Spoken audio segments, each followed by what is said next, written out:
Je me présente, je m'appelle Aïb Bouda, je fais partie du collectif Justice pour Mehdi. Mehdi, comme vous avez entendu parler avant, c'était mon petit frère, il avait 17 ans. Moi et mon frère Mehdi, on a grandi ici dans la ville de Bruxelles. En secondaire, j'étais ici à Bruxelles, mon petit frère aussi. On a vraiment grandi ici. Et à l'âge de 17 ans, au Mont des Arts, il profitait de l'été avec ses amis. Et ce qui s'est passé malheureusement le 20 août, quand ma mère à 23h elle lui a demandé de rentrer pour prendre le dernier métro, c'est qu'il a traversé la route et il s'est fait faucher par une voiture de police qui roulait à 98 km/h, qui roulait sans sirène, le premier réflexe qu'ils ont eu quand ils ont vu mon frère à terre, parce que pour eux c'est un accident, c'est d'aller fouiller ses poches, c'est pas de le secourir. Et les dernières minutes que mon frère il a passé en vie, c'est sur ce bitume, en train de se faire fouiller les poches et son sac par les policiers qui venaient de le percuter. Nous, ce qu'on a eu derrière, c'est des policiers qui sont présentés chez nous 11 heures après, pour nous dire que, je vous donne mot pour mot, mon frère il était impliqué dans un accident de voiture et qu'il y avait des victimes. Ils l'ont annoncé à ma mère, ils ne sont pas venus l'annoncer à moi, ils ne sont pas venus l'annoncer à mon père. Pendant que ma mère, qui avait 2 agents qui lui annonçaient ça, il y a ma petite soeur de 11 ans qui s'était retrouvée seule dans le salon. Et le seul réflexe des autres agents qui étaient dans le salon et qui attendaient, c'était de demander une photo. Une photo de mon frère à ma petite soeur qui avait 11 ans. Une photo qu'elle leur a montrée, et la seule chose qu'ils ont trouvé à dire devant elle, ah ouais, c'est lui.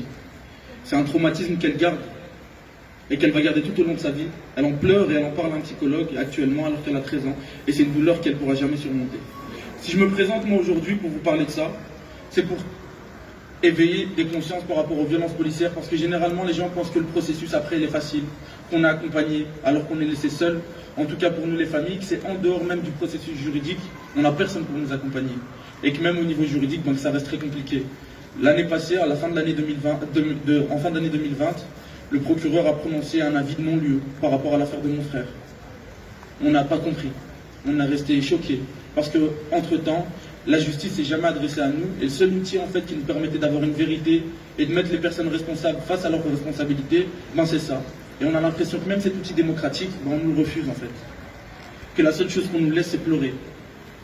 C'est s'énerver, c'est avoir de la haine et ne pas savoir comment l'extérioriser. Si ces outils ne nous servent pas à nous, à qui vont-ils servir?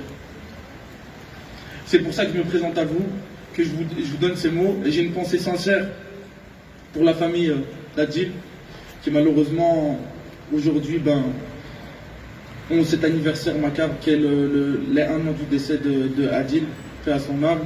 Et ce que j'ai envie de vous dire, c'est que si vous voulez nous soutenir, nous les familles, suivez nos histoires, mais au-delà de ça, suivez-nous tout au long du processus. On a des audiences, venez nous soutenir. On a des événements que généralement on organise pour essayer pour soutenir les familles. Venez, pour réciter les noms qui avaient été dit, il y a le cas de Lamine Bangoura, il y a Sabrina et Wassim, bientôt il va y avoir des audiences. C'est 2 personnes qui ont été tuées par la police, ils roulaient en moto, ils ont été tués par la police à Louise, leur audience va bientôt arriver. Il faut soutenir, il faut les soutenir, sinon on n'avancera pas, et comme on disait, la liste va continuer de s'allonger. Donc je vous invite vraiment à nous soutenir, que ce soit toutes les familles, que ce soit nous aussi. Vous pouvez nous suivre sur Justice pour Mehdi. Venez, on a vraiment besoin de votre soutien. Un soutien aussi présentiel avec des gens présents, c'est ce qui est le plus important. On en a vraiment besoin, c'est nécessaire, parce que quand on se sent seul, quand on va au tribunal et qu'on est 6, devant un jugement pour nous semble injuste, et je pense qu'il l'est, on se sent seul. Quand on rentre chez soi, on n'a que nos larmes. Quand on vient et qu'on apprend à la télé en fait qu'il y a un non-lieu, qu'on n'a même pas pu recevoir un courrier par rapport à ça, on se sent seul. Et être soutenu dans ces moments-là, c'est inestimable. Donc voilà, je vous remercie maintenant pour ce temps de parole, et justice pour Mehdi. Merci à tous. Justice pour Mehdi.